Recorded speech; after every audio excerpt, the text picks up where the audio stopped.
'Di ba? Oh, 'yan ang katotohanan. So ito pa ha, mas lalong naging mabigat ang usapin nang magsalita na si Ombudsman Boying Rimulya. Ano yung sinabi ni Ombudsman Boying Rimulya? Ayon sa kanya, may nakita umanong manipulation of facts sa affidavit ng mga grupo. Halimbawa mga kaibigan, no, yung ebidensyang larawan na umano'y cash delivery.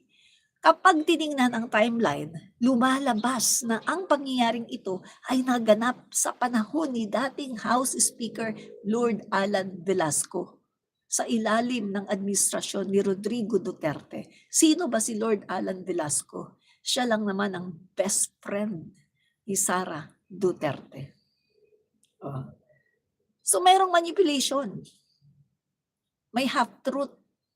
Ano yung half-truth doon? Totoo, nag-deliver nga sila ng mali-maletang pera.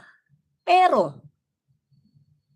ang buong katotohanan ay nag-deliver sila ng peras ng mali-maleta sa panahon ni Lord Alan Velasco, Speaker of the House ni Rodrigo Duterte. Oh, kita ngayon mga kaibigan, ang kasinungalingan na itong kanilang isinisisi kay Martin Romualdez. Si Martin Romualdez daw ang tumatanggap daw ng mali-maletang pera. Si PBBM daw ang tumatanggap ng mali-maletang pera. Ano ngayon ang lumabas? Sa panahon pala ni Lord Alan Velasco na Speaker of the House ni Rodrigo Duterte. Booking! Booking kayo. Kasinungalingan nyo. Mga sinungaling kayo. Booking! Ang mga sinungaling na mga yawa. Mga sinungaling, mga bobo, tanga. Diba? Kaya kayo naniniwala kasi bobo kayo at mga tanga. Diba? Bobo, mga DDS, mga tanga. Diba? So, ito pa.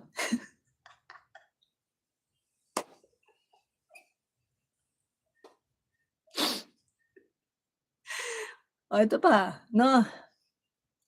So, ito ha, nung tiningnan ng timeline, nakita ngayon na merong manipulation. May manipulation, mga kaibigan. Yung sinasabi nila ay, yung timeline na sinasabi nila ay timeline sa panahon ni Rodrigo Duterte. Booking! Ang mga bobo. Diba? Booking kayo. So mga kaibigan hindi sa kasalukuyang administrasyon nangyari ang delivery ng pera, kundi sa panahon ni Rodrigo Duterte, ang Speaker of the House, si Lord Alan Velasco. Ano kayo ngayon? Ano kayo ngayon mga DDS? Kaya pa ba? Baka hindi nyo na kaya. Give up na kayo. Kaya pa ba? Sa kabila ng lahat, kung nalaman nyo na may 805 billion na delivery ng pera na ninakaw sa atin, pagkatapos DDS pa rin kayo, isa lang ibig sabihin yan, sobra-sobra ang kabobohan nyo at katangahan nyo. Mga bobo, mga tanga. Diba? So, ito pa. Yan.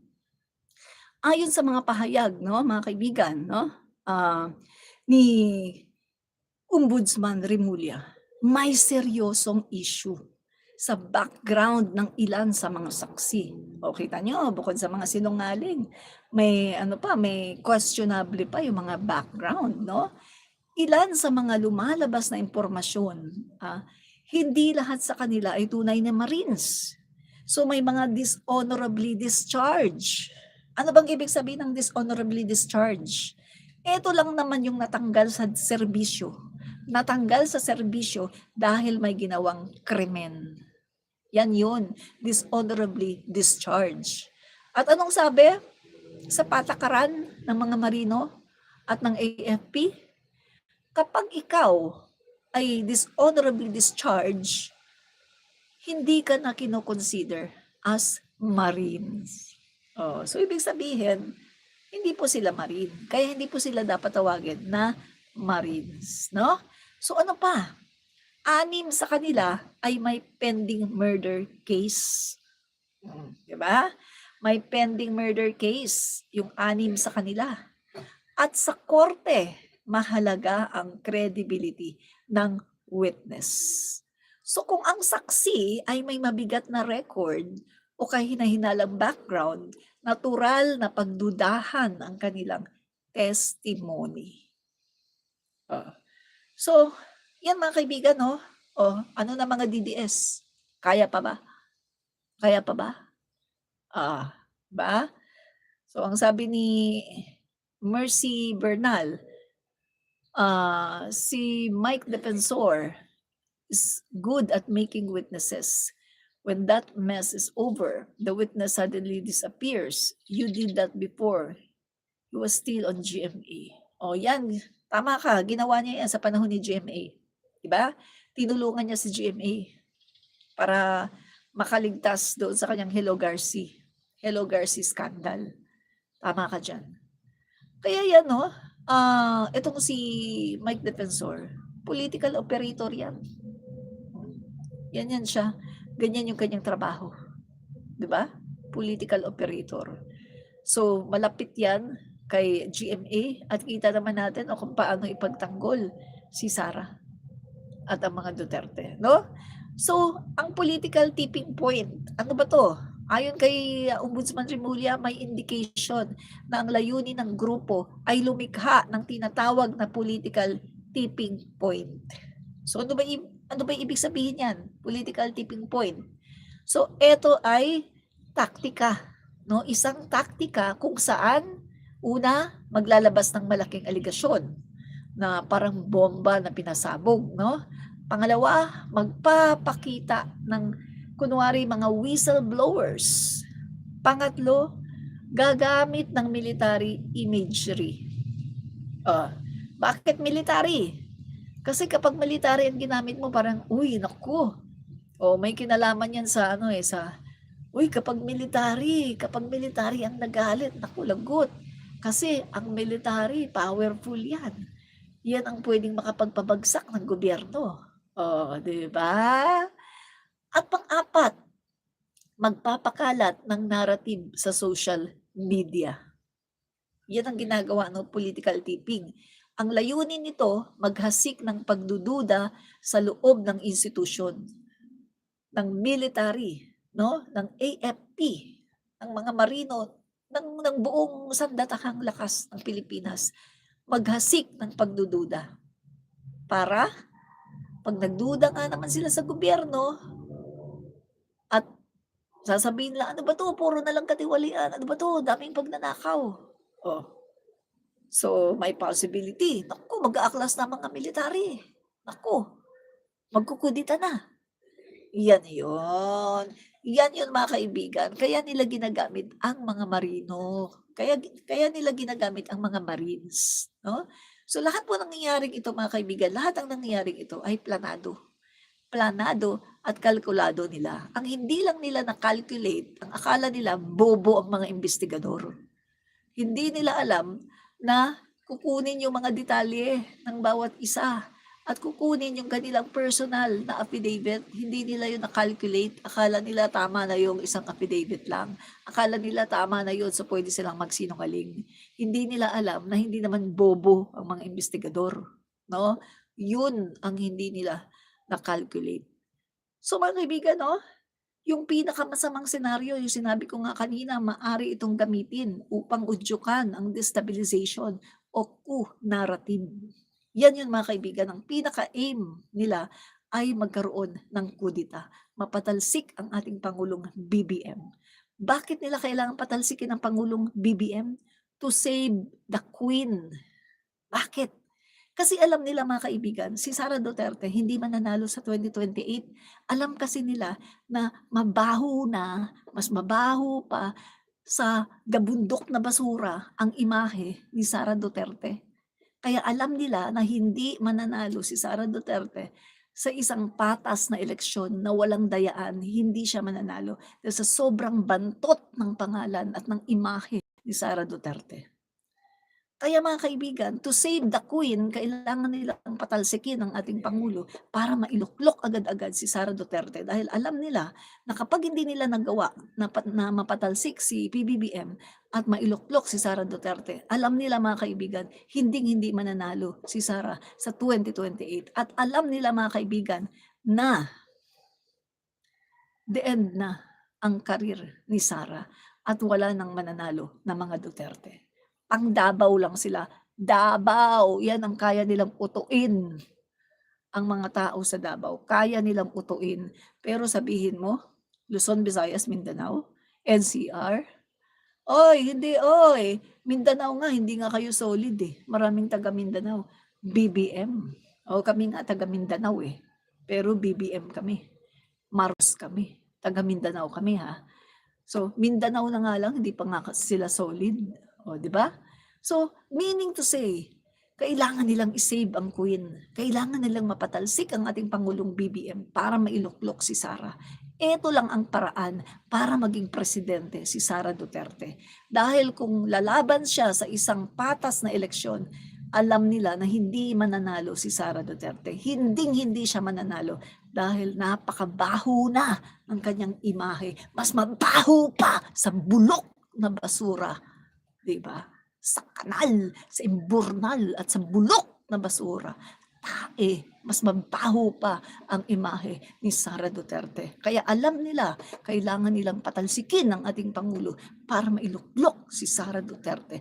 Nang sa ganon, pagdating ng eleksyon sa 2028, dadayain nila yan, imamamanipulate nila yan para papanalunin nila si Sara Duterte, dadayain nila para si Sara Duterte ay mas malawak ang kanyang termino at siya ay magiging diktador.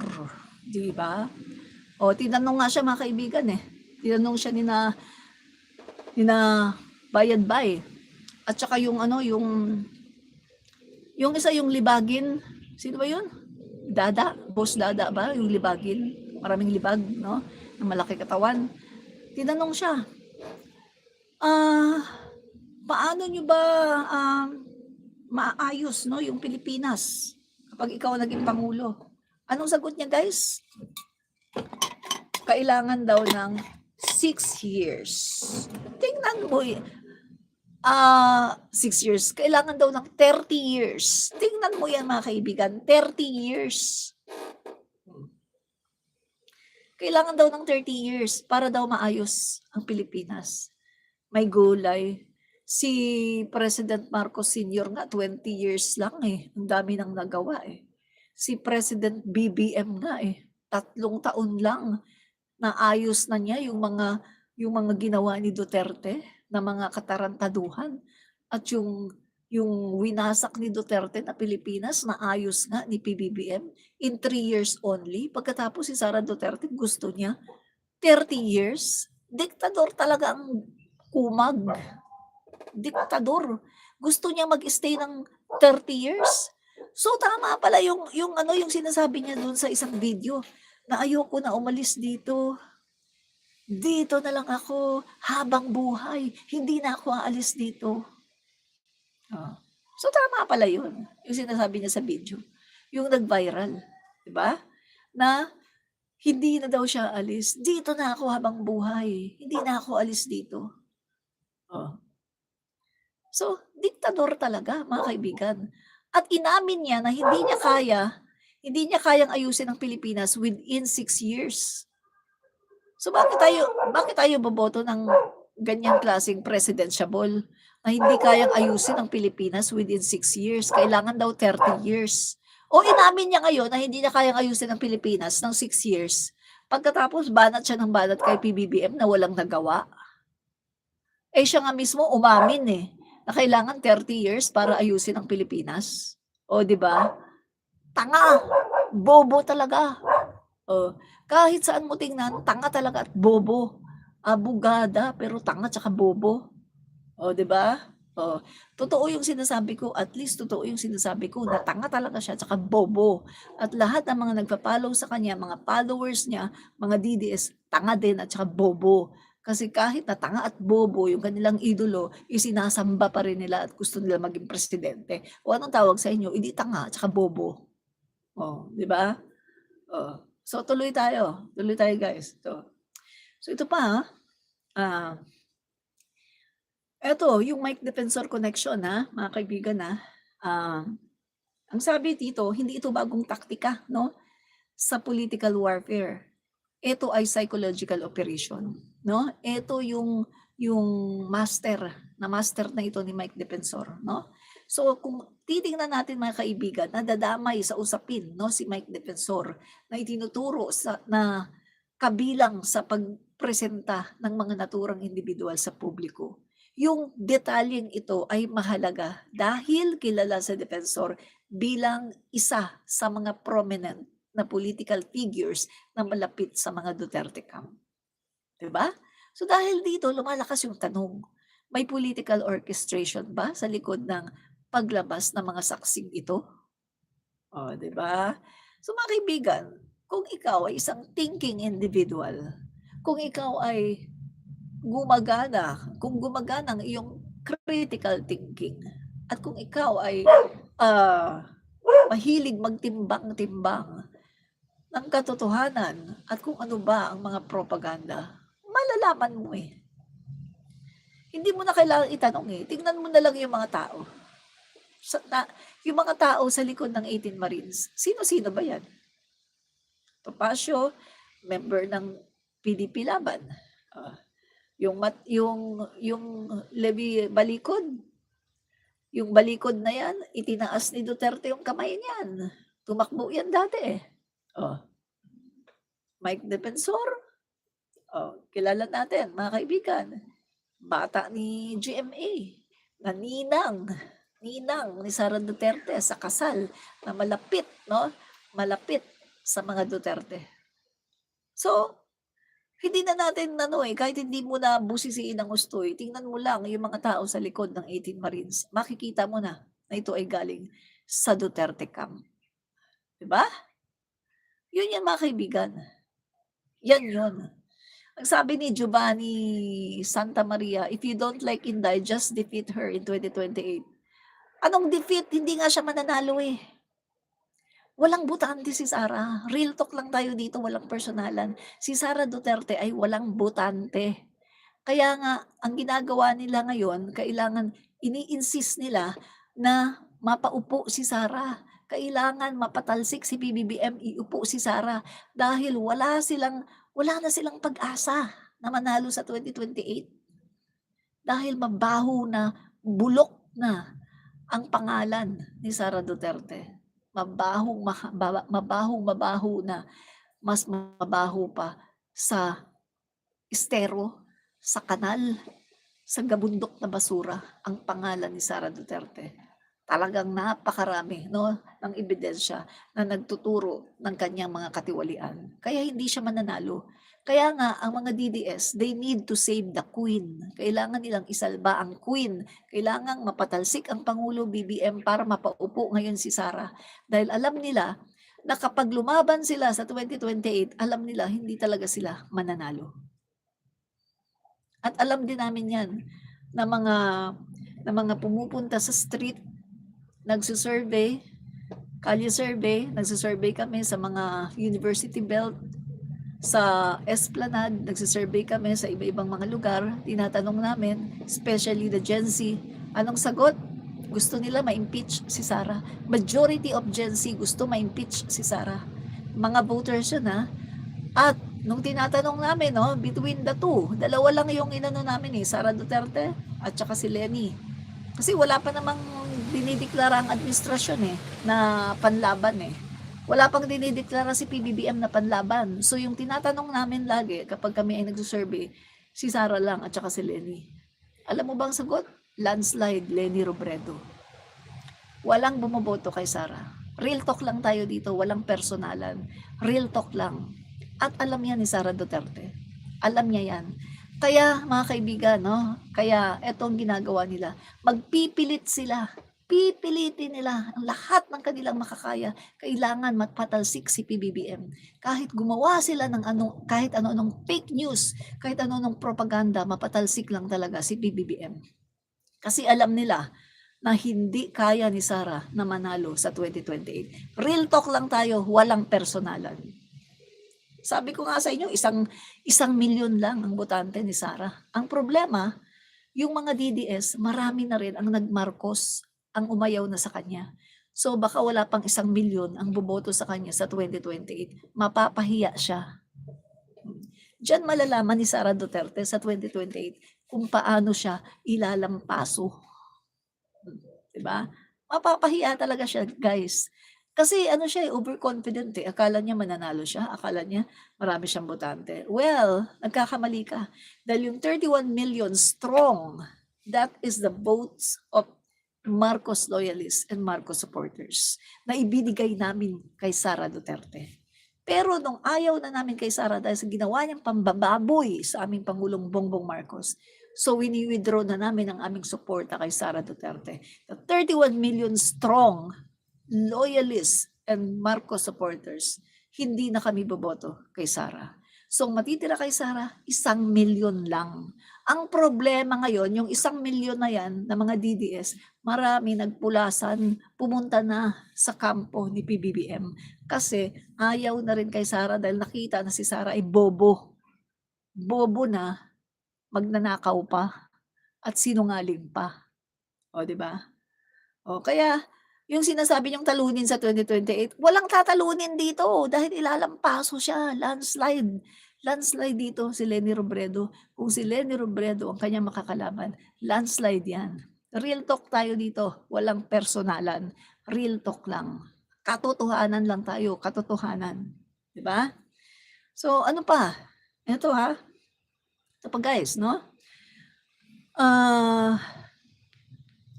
Makikita rin no, yung mga parehong pattern sa kaso ng Diskaya couple sa mga aligasyon sa flood control projects ng DPWH. Yung kanilang mga paratang na may umano'y kickback scheme sa flood control projects mula 2022 hanggang 2025. Yan yung sinasabi nila eh. Pero kapag sinusuri mo naman yung records, lumalabas ang kanilang kumpanya, yung kumpanya ng mga Diskaya, ay kabilang no, sa St. Gerald's Construction ay nagsimulang makakuha ng malalaking proyekto sa Davao at iba pang lugar noong panahon pa ni Rodrigo Duterte. Meaning to say mga kaibigan, nag-boom ang company, ang construction firm ng mga Diskaya sa panahon nitong si Rodrigo Duterte. Yan yun mga kaibigan. So ibig sabihin, ang pinagmula ng mga kontrata ay mas maaga kaysa sa kanilang timeline na sinasabi. Kasi 2022 to 2025 lang ang sinasabi nila. Pero kung titingnan mo yung kanilang mga wealth, 2016, doon nag-boom yung kanilang wealth, no? Oy, maraming salamat, no? Maraming salamat sa iyong palipad, no? Maraming salamat kay Abregomo. Good morning. Maraming salamat, no, sa iyong palipad. Yan. O, sabi niya,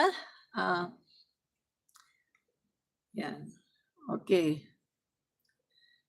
Sabi naman ni Gilbert Roy, you have many enemies but they don't like the truth.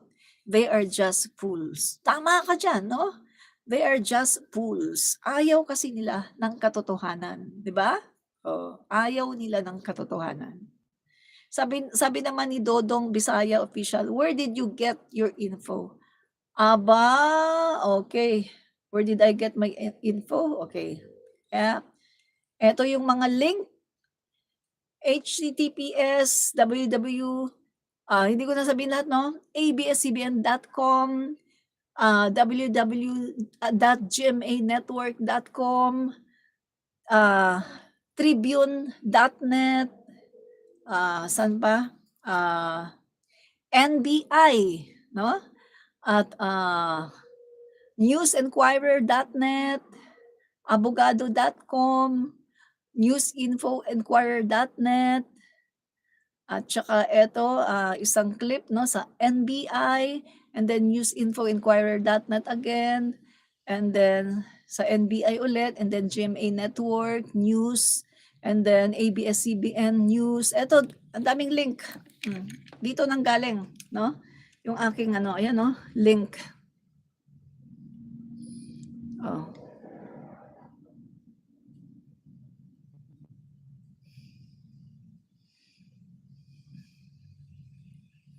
Oh. Maraming link 'yan, no? So meaning to say, hindi ito fake news. Hindi fake news. May mga link ito.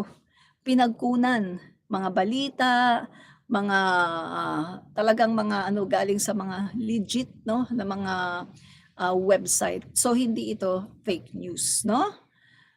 So ito pa, no? Ituloy natin. Yan. So kung titingnan natin yung sinasabi no, yung simpleng sagot lang dito no, na upang ilihis yung pananagutan no sa mga anomalya ng past administration na nagsimula yung pagyaman ng mga Diskaya 2016.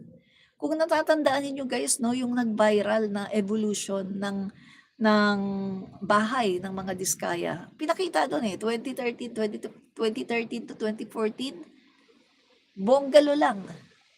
Maliit lang na bungalow, bahay ng mga Diskaya, 2013 to 2014. Tapos guys, yan na, 2016. Ayun, yung bungalow naging may pinagawa na 2-story, no? Mga ano pa lang yung mga parang mga ganun-ganun pa lang, no? Mga kahoy-kahoy, mga steel, no? Ginagawa siya. Pagdating ng 2017, 2018, meron ng building. Tapos meron ng kabilang may kabilang building na. Pagdating ng 2019, ganda na. Pagdating ng 2020, 2021, ang ganda na, buo na. Pagdating ng 2022, buo na talaga siya.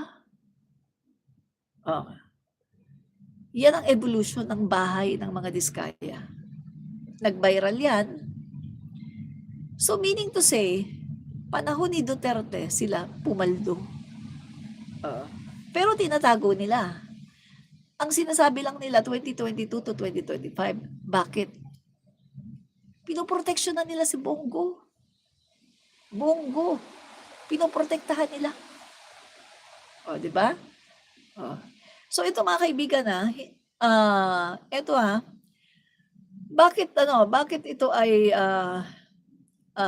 mapanganib no yung ginagawa nitong mga 18 Marines at saka itong sina Diskaya no, itong mga ginagawa nilang mga propaganda. Bakit mga kaibigan no? Kasi ginagawa nila guys upang ilihis no yung pananagutan sa mga anomalya ng nagdaang administrasyon. Ay ang ginagawa nila mga kaibigan, itinutuon nila ngayon yung pagsisisi, no? Isinisisi nila lahat sa PBBM administration. So ito guys, no? Hindi lamang ito simpleng political attack itong ginagawa nila. Meron pang mas malalim na epekto dito. Guys, no? Unang-una, yung mas malalim na epekto dito mga kaibigan, no? Kapag nasanay na kasi yung public, kapag nasanay na yung mga tao sa mga scripted testimonies, template affidavits, press conference na walang ebidensya, unti-unti nawawala na yung share line, yung pagitan ng katotohanan at ng propaganda. Minsan mga kaibigan, yung mga tao hindi na nila alam i-distinguish ano yung propaganda at ano yung hindi.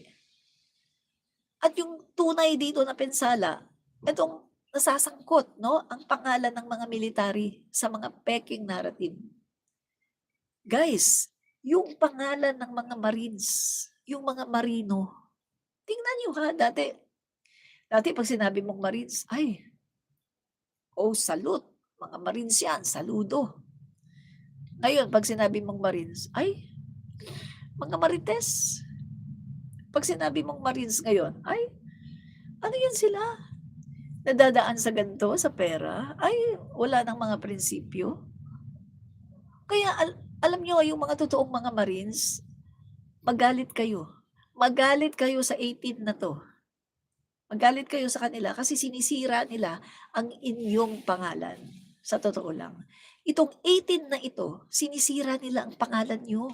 Yung maganda niyong pangalan as mga Marino, as Marines na iningatan niyo ng napakahabang panahon, ito sinira nila.